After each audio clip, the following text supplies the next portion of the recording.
We are back. We are back here at HR Tech, and I'm with my man here, Matt O'Connor. Matt, welcome. Thanks, Adam. Great to be here. Welcome to the podcast. Where's home for you? Boston. Everybody. Shrewsbury, Mass. I know. The whole company's a bunch of Massall. No, I'm kidding. We love the folks over at HireRoad. Have you had the beer called Massall, by the way? Is it an IPA, I bet? It's actually a light. It's not an 8.3 IPA? It's made by the Bee Hoppy Brewery. You probably heard of it, yeah. Have you had that, Ben?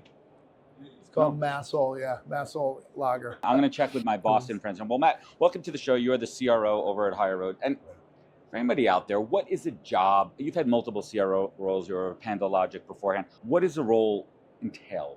Yeah. What are your responsibilities? Yeah, look, CRO roles vary everywhere, right? Sometimes it's the CSO, sometimes it's a CRO, sometimes it's head of go-to-market, head of growth. It just varies a little bit everywhere.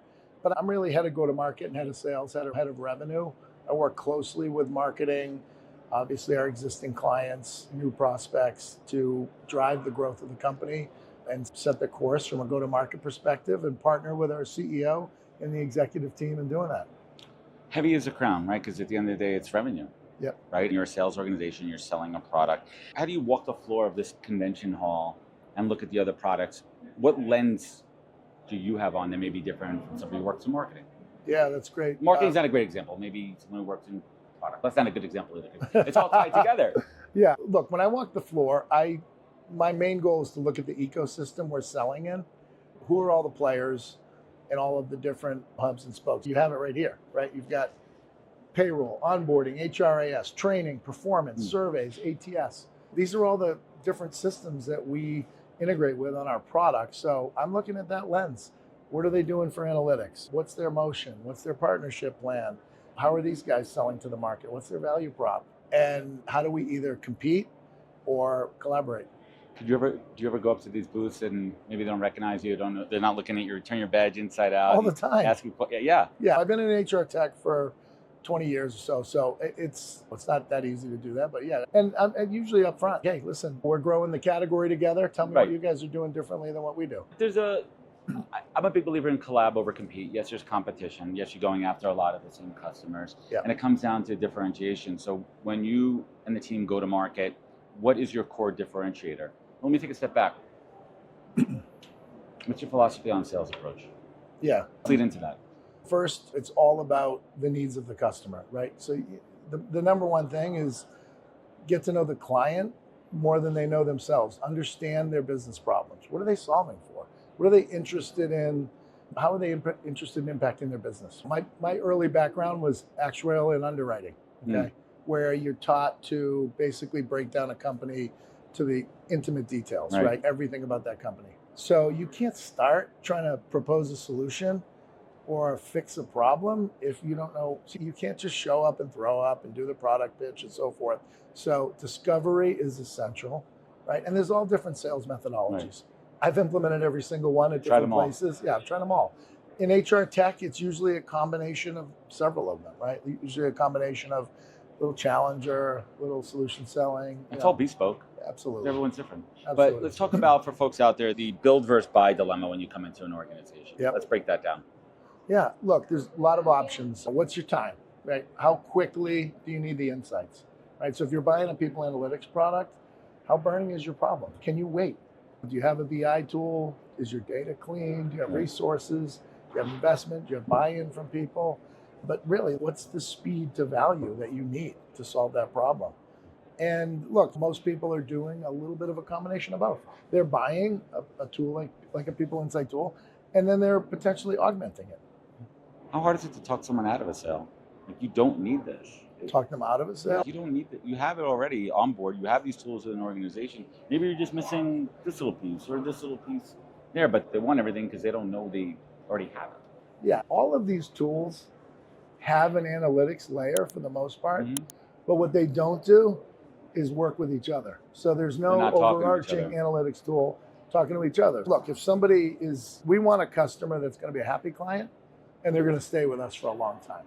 So we don't want a quick hit where they're gone. So I believe in being transparent with them, and if you can't solve their problem, be honest with them. What's your hot take when customers ask you out there, what AI tools do you have? How are you using AI? Like, is it a buzzword, or how are you selling in the right products and explaining it the right way. When clients are asking us Correct. about AI tools, AI tools within your platform.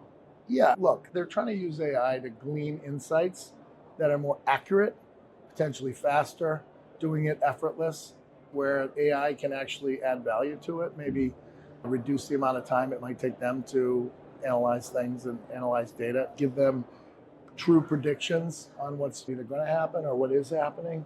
It's pretty straightforward, but it's not taking the people out of the loop. That's an interesting one, and I was leading into more the downside of AI, and we talked a lot about how AI is not going to take your job, it's people that know how to use it.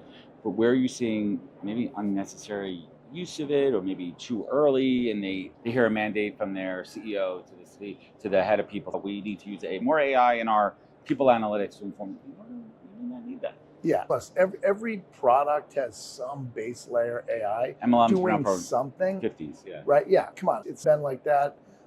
Even if it was just machine learning or logic, it's now called AI, right? So Nice, shiny, all-encompassing wrapper. yeah, but customers see through it. They know whether it's real or whether it's fluff or whether it's smoke and mirrors. We try to, really focus on the steak, not the sizzle. And what am I getting? What is AI doing for me?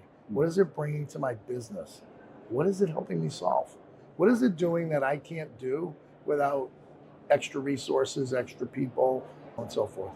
What's your biggest challenge in that sales process, going against competitors? Where do you see the challenge as a product and an organization? Yeah, look, you were at one of our branding events last night, right? We're trying to get our name out. Sorry. No, I think that's effective. Yeah, people don't know. They either have heard of HireRoad, but they don't know what we do. They don't know what products we have. They don't know what we solve for. Or in some cases, they might think we're an end-to-end recruiting solution. They're not aware of our People Insight product. I think you got to double down on the case studies. You had Shane No on before. Yep. No, wait, sorry. Taking that, I'm glad we recorded it yesterday. Yeah. It's the ability to take that content and put it into your sales and marketing outreach, right? When you think about the funnel, that's no stranger to the sales funnel, getting that attention and attraction in top of funnel by utilizing content and thought leadership, but thought leadership specific to use cases within your product.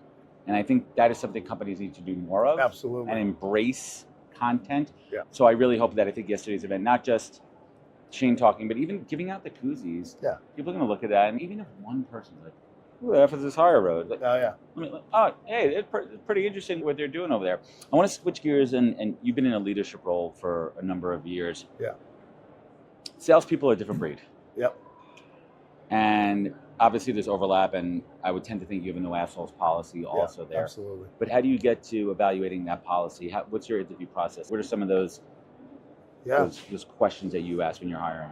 Yeah, let me start with the last question I ask, which in every interview, it's an essential question. So I always ask the candidate, okay, I'm introducing you tomorrow to your team or to the company. I want you to give me the introduction that's going to tell them about you, tell them what kind of person you are, and give them confidence that we hired you, whether it's a leadership role or a rep role. Give me your intro right now on the spot. And people bomb that.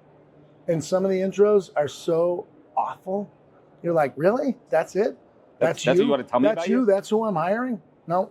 Some crush it and give you this great introduction monologue that is authentic. Yeah.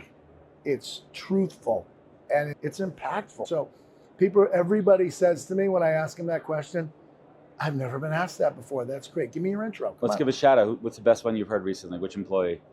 Wow. Look, I mean, we just hired a couple of new salespeople. Let's shower them with some kudos. Yeah, Chelsea Burke. She gives a great one. She is so passionate about selling, about solving client problems, and she's just so truthful in terms of what she's looking for in a company, a culture, a boss, and so forth. And when you're hiring sales folks, there's obviously different levels of where they come in a sales role with an organization. But how important is the product knowledge, and how do you onboard them the right way? Yeah. With the product and category? Do they have to come from the HR tech world? No, they don't have to. So we just hired a couple new. You don't want to untrain. Sometimes it's harder to untrain somebody, right? Yeah, totally. So break bad habits. Untraining is harder than training. Of course Absolutely. It is. Yes. Talk to my wife. She's been untraining me for 17 years. I'm almost there. You are, yeah. It'll take me another 17 years. I feel the same way. We just hired 2 new ones, and one was from the space, but on the recruiting side, not analytics. Mhm. And the other one was from more the retention side, from the care industry. And look, in the first few weeks, they dove into the product. We did some practice pitches, practice demos. We spent several So the role sessions plays. together. Yeah, doing some role playing, and it's the safe zone. Said, hey, you guys are learning, so this is a safe zone. I don't care if you bomb the first one. This is about practice. Nobody's judging you here. Dive into the product, and they're looking at videos, attending webinars, doing a bunch, sitting in on sales calls, listening. Actually, they're sitting in on some meetings this week with us, partner meetings. And they also bring a fresh perspective. Their ears into the ground. They're coming in from a different angle. I want to go back to something I want to talk about a little bit earlier. Yeah. Big problem in companies right now is retention, attrition. From a sales lens, how are companies best using the tools to reduce attrition and increase retention? Yeah. I think it starts with drilling down to where are the retention issues, right? So some of our companies just, okay, everybody has a turnover rate. Every company has some turnover rate, but every company is not looking at turnover by department. They're not looking at turnover by region. They're not looking at turnover by manager, right? And they're not drilling down into turnover by tenure. They're not looking about, am I keeping women in the workforce? Is there turnover in certain diverse candidate pools that we have? They're using our insights to really drill down deeper into the turnover issues. And was it a hiring issue? Is it a culture problem?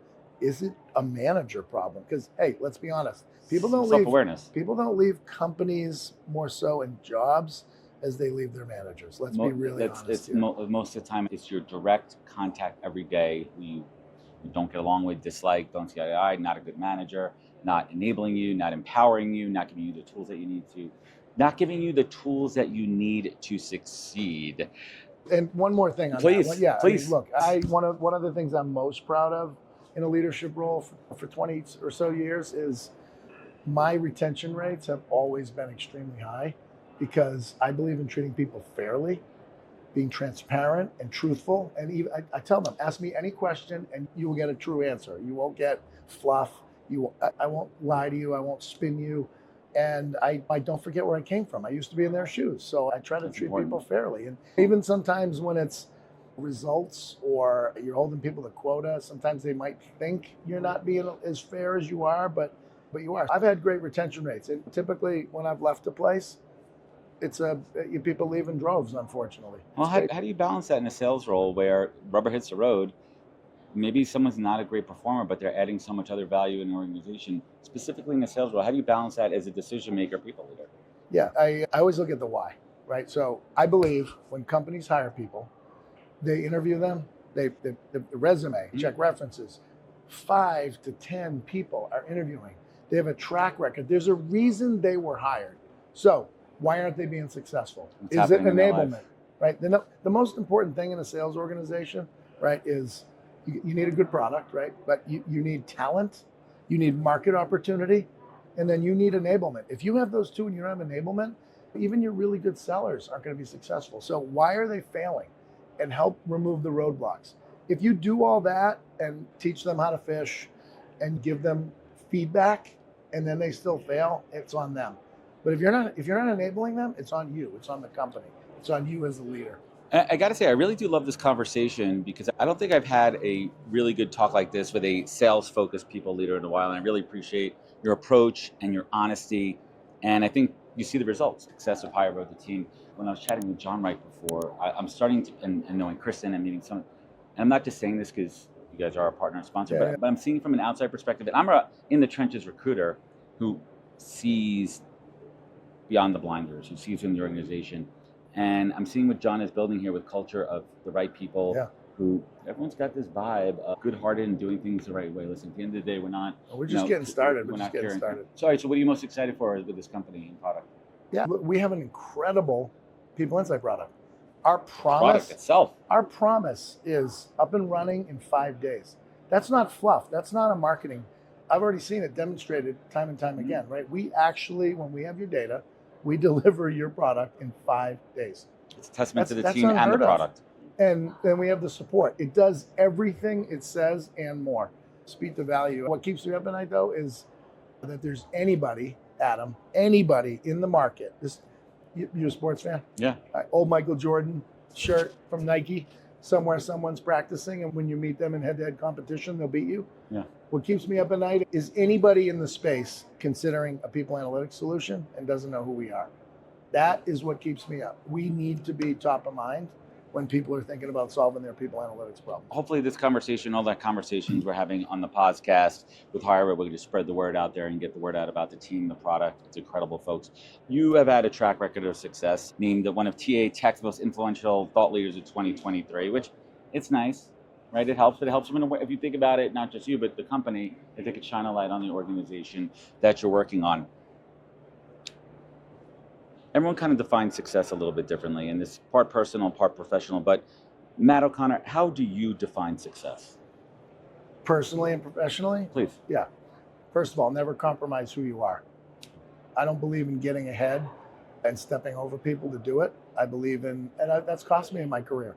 I have intentionally not done that and missed out on things. So success for me is never forget where you came from, focus on delivering values, building true relationships, treating people the right way, and working hard. And when you work hard and you're focused and you do all the right things, business falls where it is. What was it? Thomas Jefferson said, hey, the harder you work, the more luck you have. So you keep doing that. You do it with ethically, with morals, a good moral compass, and you build a personal brand and a reputation that people want to follow. Personal brand is your reputation. And what I always say is reputation is what people say behind your back. Absolutely. Right? What you say about you. And this has been a good one. I want to thank you, and thank you for joining us today. Thank you for sharing your wisdom with my audience. Where can folks find you? Where could they connect? Where could they learn more? Yeah, they can go to HireRoad.com. They can connect with me on LinkedIn, or they can text me anytime. I've got an open door policy to text me. All these sales guys are like, yeah, take my number. But look, it's funny, I'm in the revenue role, but I don't consider myself, I don't like the stereotype that comes with selling. I don't like that used car salesman. I'm a recruiter. I get the same shit, man. Life insurance right? sales. I don't want suck, that stereotype. All salespeople, all lawyers. Yeah, I'm a problem solver. Favorite, aside, take Tom Brady out of the equation, favorite Boston athlete of all time? Larry Bird, not even a question. Would you agree with that, Ben? Larry Bird, like no athleticism. Not Bobby Orr? Love Bobby Orr, but not a huge hockey fan. But Larry Bird, no athleticism. Couldn't jump over a phone book. And one of the greatest of all time. Come on, yeah. And I've got multiple Bird memorabilia, signed things. What's your favorite piece of memorabilia? Not just Larry Bird. Honestly, I have a Brady signed, I have a ticket stub of every Super Bowl that he won with his picture in a framed. Well, that's cool. That he signed. I don't have the Tampa Bay one though.